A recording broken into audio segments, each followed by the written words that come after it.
करने वाले कुछ स्पेशल। एक्चुअली आज का वीडियो थोड़ा स्पेशल होने वाला है and it is specially for my juniors जो अभी फर्स्ट प्रॉफ में है। मैंने ये वीडियो स्पेशली उनके लिए बनाया है। So let's get started guys. So guys आज के वीडियो में हम बात करने वाले हैं जितने भी आपको first year all the study hacks which will और which are gonna help you. So आप अपने पूरे फर्स्ट ईयर के एग्ज़ाम को पास आउट कर सको, उसमें आपकी थोड़ी बहुत हेल्प ज़रूर डेफिनेटली ये सारी जो भी मैं अभी आपको टिप्स दूंगी वो ज़रूर हेल्प करेंगे। तो हम इंडिविजुअली सारे सब्जेक्ट को एक सब्जेक्ट का डिस्कस करेंगे, एनाटमी, फिजियो, बायोसी एंड उसकी प्रैक्टिकल और वाइवा भी डिस्कस करेंगे as well as theory exam. So let's start.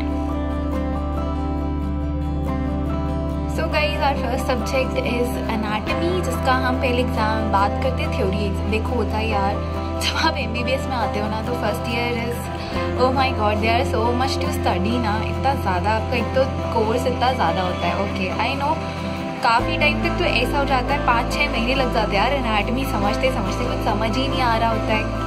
Actually ये सबके साथ होता है। It is not only your problem, it happens to all kids. Starting में कुछ समझ नहीं आता, ऐसा लगता है एनाटमी में ऊपर से जा रही हूँ, माय गॉड क्या हो रहा है, प्रोफेसर्स क्या बोल रहे हैं, हमें तो कुछ समझ ही नहीं आ रहा है भाई। So it's like this with all of us. सबके लिए क्या करो कि देखो एनाटमी में ना मेन इंपॉर्टेंट पार्ट जो होता है वो होते हैं डायग्राम्स। तो ट्राई टू प्रैक्टिस डायग्राम्स यार, जितने ज़्यादा आप डायग्राम्स प्रैक्टिस करोगे ना वो बहुत ज़्यादा इंपॉर्टेंट। और जितने भी क्वेश्चंस आते हैं आपको मेन काम ये करना है, आपको हर क्वेश्चन में डायग्राम बनाना है एंड स्पेसिफिकली कलर डायग्राम बनना चाहिए।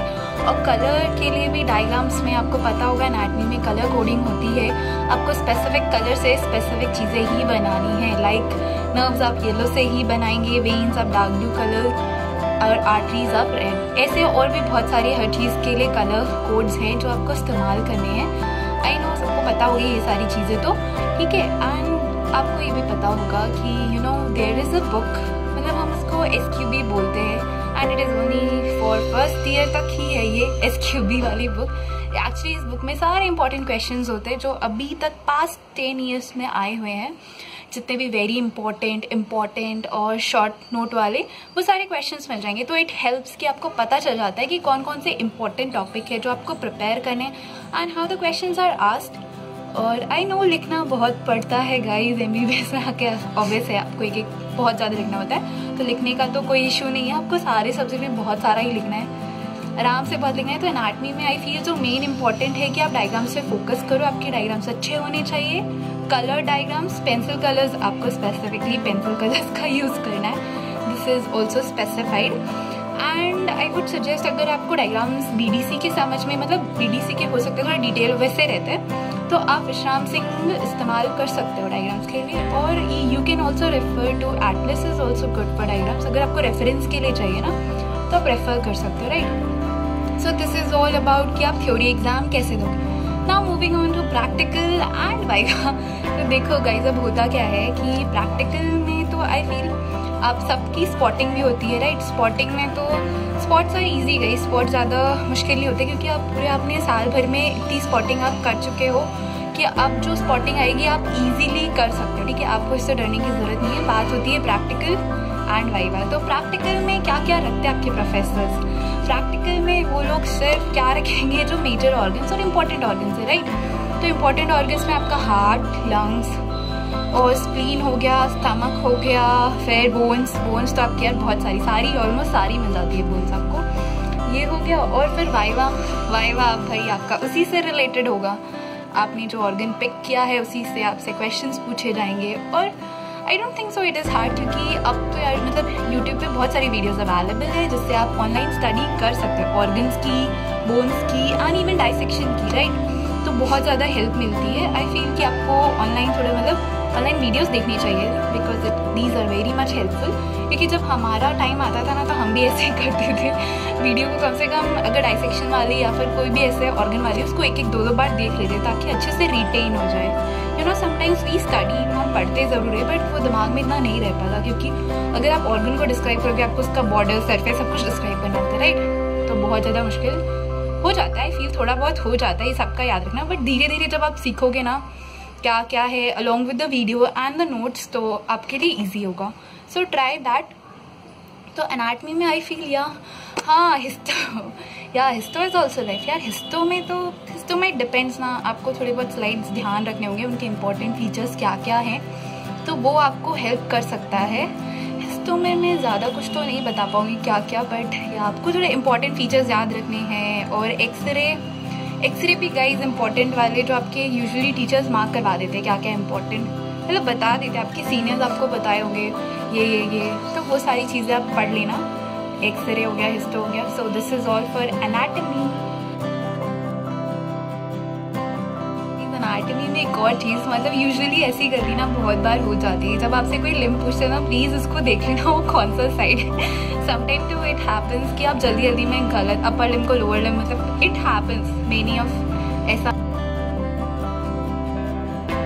मेरे बहुत सारे फ्रेंड्स के साथ हुआ है। तो ये चीज़ ध्यान रखना, अगर ऐसा कुछ होता है तो आप प्लीज़ अच्छे से देखकर कि अपर लिम्ब है, लोअर लिम्ब है, या फिर कौन सा साइड का है स्पेसिफिकली, ये कौन सी आर्टरी है, नर्व है, अच्छे से देख लेना क्या चीज़ है। तो और ऑर्गन्स में ज़्यादा मेजर ऑर्गन्स ही रखे जाते हैं, आपको अच्छे से उनका कैसे आप उसको पकड़ते हो, आपको पता है ना उसकी एनाटॉमिकल पोजीशन कैसी है, आपको ये सारी चीज़ें आनी चाहिए।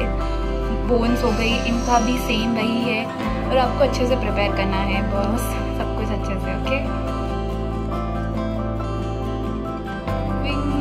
Moving on with our second subject that I would like to talk about is physiology. यहाँ पर भी आपको SQB मिल जाती है, मैंने बोला फर्स्ट ईयर में आपके पास SQB है, उसके बाद आपके पास SQB नहीं है after first year, right.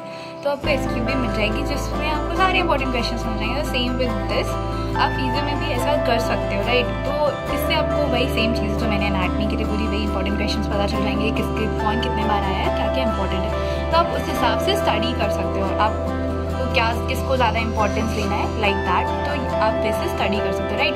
And I feel कि फिजियो में हम ये बोलते हैं कि फ्लो चार्ट्स बहुत इंपॉर्टेंट है। आप आंसर को कभी भी पैराग्राफ फॉर्म में मत लिखो, फ्लो चार्ट्स के फॉर्म में लिखो, राइट। सो वो बहुत ज़्यादा हेल्पफुल है। एंड और हाँ, पैराग्राफ में नहीं लिखना है, पॉइंट्स में लिखना है, ट्राई टू बी प्रिसाइज और पॉइंट्स में लिखो, राइट। और क्योंकि यार देखो एग्जामिनर इतना नहीं पढ़ेगा ना, ऑब्वियस बात है, ऐसे एक लाइन वो नहीं पढ़ेगा, वो आपके फ्लो चार्ट्स उसको ज़्यादा इंप्रेसिव और इजीली रीड कर सकता है और अब जल्दी समझ सकता है, तो वो ज़्यादा अच्छा है। And also I know physio बहुत ज़्यादा लेंदी है, बहुत ज़्यादा, इतने मोटे मोटे उसके 2 वॉल्यूम्स, डिपेंड्स आप कौन सी बुक पढ़ रहे हो। वैसे तो कोई वो नहीं है, लास्ट में आते आते जब एग्ज़ाम टाइम पे सभी सेम्बू पढ़ने लग जाते हैं, या मैंने भी सेम्बुलिंगम ही पढ़ी थी गाइस लास्ट में, बिकॉज एग्ज़ाम आते आते आपको सब कुछ कवर करना होता है। तो I feel that is only the best, because exam में तो आपको स्कोर करना है ना, मार्क्स स्कोर करना है, तो सेम्बुलिंगम इज़ द बेस्ट। एंड अगर हम प्रैक्टिकल और उसकी बात करें तो guys practical of physio I would say ना, प्रैक्टिकल में देखो, प्रैक्टिकल आपका जैसे कि आप सभी जानते हैं फिजियो का डिवाइडेड होता है किसमें, हेमाट, ह्यूमन एंड एक्सपेरिमेंटल। तो आपको वो डिपेंड करता है कि अब वो लोग कैसे करते हैं। आपको वैसे तो ऐसे होता है, ह्यूमन में आपको अलग मिलेगा, हेमाट में आपको अलग मिलेगा, आपको परफॉर्म करने होते हैं, फिर आपका उसी पर स्पॉट वाइवा होगा। एंड सेम जो आपका होता है ना मेन वाइवा है ना, वो तो आपका थ्योरी पर ही होगा यार, वो डिपेंड करता है यूजुअली आपका एग्जामिनर या फिर आपके प्रोफेसर कैसे, या फिर एक्सटर्नल कैसा है। अगर अच्छे एक्सटर्नल्स होते हैं तो they give you a choice कि आप चूज़ कर लो which is your favourite topic, फिर वो उसी से आपका पूरा वाइवा, उसी पे सारे क्वेश्चंस। तो एटलीस्ट आप ऐसा करना कि आप एक टॉपिक अच्छे से प्रिपेयर कर लो जिस पे आपको पूरा फुल कॉन्फिडेंस हो, तो I feel that would be great. तो ये प्रैक्टिकल और वाइवा के लिए तो बस इतना ही है, फिजियो में ज़्यादा वो नहीं, आपको आपके जितना भी फाइल्स और वो सब में है सिर्फ उतना करना है, इसमें कुछ हम इम्पोर्टेंट नहीं बोल सकते। आई वुड रादर से हेमाट में ऐसे DLC वगैरह ये सारी चीज़ें और हीमोग्लोबिन एस्टिमेशन ये सब मतलब मिलता रहता है, और भी बहुत सारी, मतलब सारे वो भी इम्पोर्टेंट है। आई वोंट से स्पेसिफाई करके क्योंकि कुछ भी आ सकता है, right. Okay guys, so we are moving with a third subject that is bio C यानी हमारा बायोकेमिस्ट्री है। तो बायोकेमिस्ट्री में यार यहाँ पे भी सेम चीज़ है, यहाँ पे आपको बहुत सारे साइकिल्स मेमोराइज करने होते हैं बायो-सी में, और साइकिल्स बहुत इंपॉर्टेंट है, बहुत बहुत बहुत बहुत ज़्यादा। ऐसा मत सोचना कि स्किप कर दो तो चलेगा, नहीं, cycles are the most important in bio C, और आपको सारे याद होने चाहिए, सारे ही याद होने चाहिए आई फील। तो आप उसमें जितने ज़्यादा साइकिल्स बनाओगे उतने ही आपको मतलब अच्छा रहेगा। और प्रैक्टिकल और उसके लिए तो बायोसी में कुछ ऐसा स्पेसिफिक मतलब आई फील वही है जो आपको क्लास में करवाया गया है, जितना भी आपको। अगेन हेयर यहाँ पे भी मैं आपको बोलूँगी पैरा में मतलब ट्राई करो, पैरा में मत लिखो, पैरा थोड़ा बोरिंग हो जाता है एग्जामिनर के लिए पढ़ने के लिए, तो try to write it in the form of points only. And practicals या प्रैक्टिकल्स इंपॉर्टेंट है यार। प्रैक्टिकल्स तो क्या, प्रैक्टिकल्स आपको सारे पढ़ने, अच्छे से पढ़ने, कौन सा रिएक्शन क्या देता है, किसका क्या कलर आता है, सब कुछ इम्पोर्टेंट है।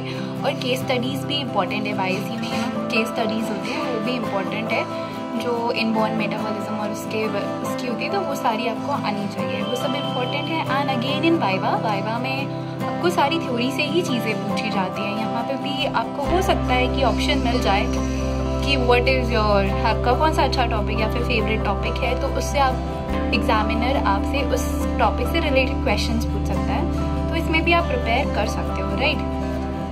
आई थिंक या this is all for bio C as well guys. One more last thing that I would like to say, मैं ये बोलना चाहूँगी कि हम लोग ऐसा करते थे कि मतलब देखो आप ऐसा कर सकते हो ना, कोई भी एक वाइट शीट ले लो और उसमें जितने भी इंपॉर्टेंट क्वेश्चंस है ना, कोई भी एनाटॉमी हो गई, फिजियो हो गया या फिर आपका बायोसी हो गया, आप उसमें क्वेश्चंस की हर एक चैप्टर वाइज लिस्ट बना लो कि कौन कौन से इंपॉर्टेंट क्वेश्चंस है। It is just like SQB की तरह ही, बट और भी ज़्यादा आप उसको प्रिसाइज फॉर्म में बना सकते हो, राइट। आई वुड से आप ऐसे लिस्ट बना के फिर उसके अकॉर्डिंग आप पढ़ सकते हो। फिर आपको एंड में क्या करना होता है, सिर्फ रिवीजन वही करना होता है, क्योंकि तो सारा आपको मेमोराइज करना इट इज़ डिफिकल्ट, तो आपको एंड में रिवीजन ही करना है, तो आपके पास प्रिसाइज लिस्ट हो जाएगी what all topics you should study. So I feel that really helps, और ये हम सब ने भी ट्राई किया था यार, it is really helpful. So guys, here we come at the end of the video. Agar still you have any doubts regarding how to study or whatever, I will try to help. Please आप comment box में पूछकर मुझसे पूछ सकते हो आपको क्या क्या प्रॉब्लम है, मैं कोशिश करूँगी कि I will reply to all of them and I will try to help you guys. So और अगर आपको वीडियो पसंद आया तो प्लीज़ लाइक कर देना and hit the bell icon and do subscribe to my channel. Till then, bye bye and enjoy and keep studying.